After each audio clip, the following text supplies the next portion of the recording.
Why sellers still have the upper hand in Cape Town. If someone's told you the property market has cooled off, they are not looking at Cape Town. While the rest of South Africa is starting to favor buyers again, Cape Town is still doing the opposite. And I'm going to show you exactly why and how long it's likely to last. Want to know if it's the right time to sell? Click the link below or scan the QR code for a free property evaluation. No cost, no obligation. Let's start with what seller's market actually means, because it gets thrown around quite loosely. It's not a vibe or marketing talk. It means demand is outrunning supply, and it's measurable. Right now, according to Lightstone's data, the Western Cape has the shortest time on market of any province in the country. That means homes are selling faster than anywhere else in South Africa. And that's not an opinion, that's the real number. That's fact. So why is this happening? A few things are lining up at once.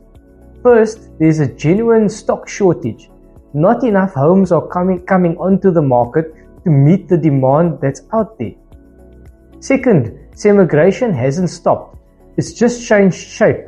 A few years ago, people were chasing lifestyle and hype. Now they're chasing long-term livability, good schools, security, infrastructure that actually works.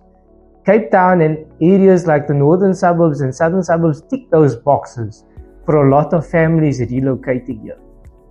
Here's what this means for pricing, and this is the part that actually matters for you if you are selling.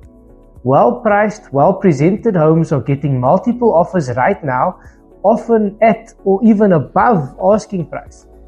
This is not a market where guessing high pays off. Buyers today are educated. They compare. They know what similar homes are going for. And if you price too high, your home doesn't sell for more, it just sits. I'll give you a local example.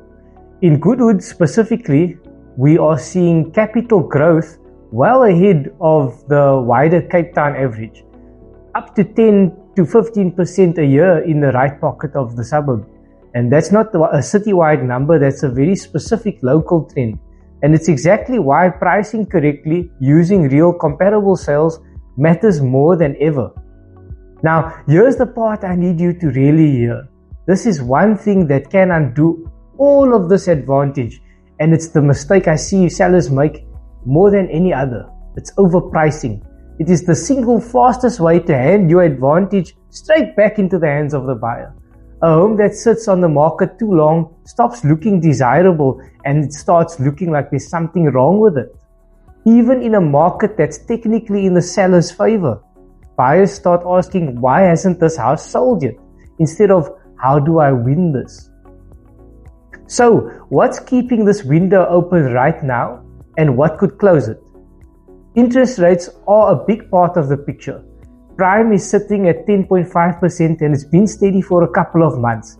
There's also talk of another cut later in the year, and that keeps buyer affordability supported, which obviously then keeps demand up. So what do you do with all of this? If you've been sitting on the fence wondering whether to list, this is the environment to do it in.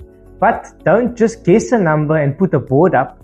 Get a proper valuation, not a rough estimate, an actual comparison against what's genuinely selling around you right now, this month. That's the difference between riding the seller's market and accidentally working it against yourself.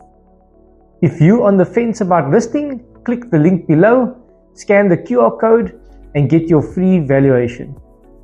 And in our next video, we'll break down capital gains tax, so you know exactly what you'll keep in your pocket when you do sell.